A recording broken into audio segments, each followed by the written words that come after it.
Sir, आज बिहारमध्ये खरंच अभूतपूर्व असं यश जे आहे ते भाजप आणि एनडीए आघाडीला जे आहे ते मिळालेलं आहे।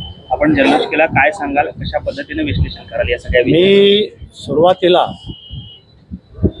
आपल्या सगळ्या माध्यमांचं आभार एवढ्यासाठी व्यक्त करतो की माध्यमांनी निवडणुकीच्या दरम्यान बिहारमधली परिस्थिती पाहिली आणि 11 तारखेला मतदान संपल्यानंतर आपण जे एक्झिट पोल दिलेत त्यामुळे आपल्याला बिहारमध्ये फिरताना पूर्ण कल्पना आली होती की बिहारमध्ये परत एकदा एनडीएचं सरकार स्थापन होणार आहे। त्यामुळे आपण दिलेल्या एक्झिट पोलबद्दल मी सर्व माध्यमांचा सुरुवातीला आभार मानतो आणि देशातल्या जनतेने पंतप्रधान नरेंद्र मोदींवरचा विश्वास, बिहारमध्ये झालेली विकास कामं, देशात चाललेली प्रगती, एकूण बिहारमध्ये गेल्या 7 ते 10 वर्षामध्ये ज्या पद्धतीने विकास झाला त्या विकासावर बिहारमधल्या मतदारांनी, जनतेने विश्वास ठेवला। विरोधकांनी कोणत्याही प्रकारचे आरोप केले तरी बिहारच्या जनतेने त्यांना त्यांची जागा दाखवलेली आहे।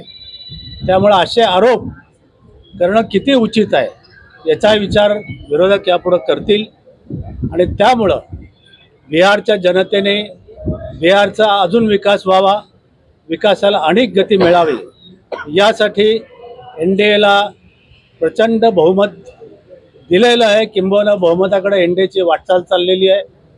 भारतीय जनता पक्षाने 90 पेक्षा अधिक जागा जिंकून बिहारमध्ये क्रमांक 1चा पक्ष अशी वाटचाल सुरू केलेली आहे।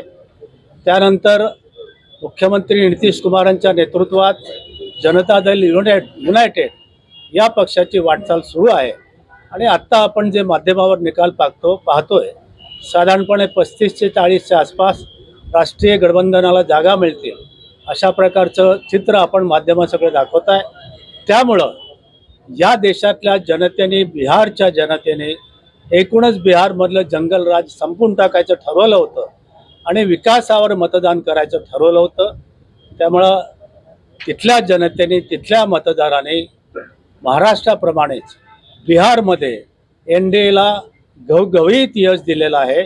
याबद्दल मी बिहारच्या सर्व मतदारांचं, जनतेचं महाराष्ट्राच्या वतीने आणि सोलापूरकरांच्या वतीने खूप खूप धन्यवाद देतो आणि आपल्यालाही धन्यवाद देतो की आपण माध्यमाने जमिनीवर राहून जो एक्झिट पोल दाखवला त्या एक्झिट पोलनुसारच या बिहारच्या निवडणुकीचे निकाल लागलेले आहेत। यासाठी आपल्याला धन्यवाद, खूप खूप धन्यवाद।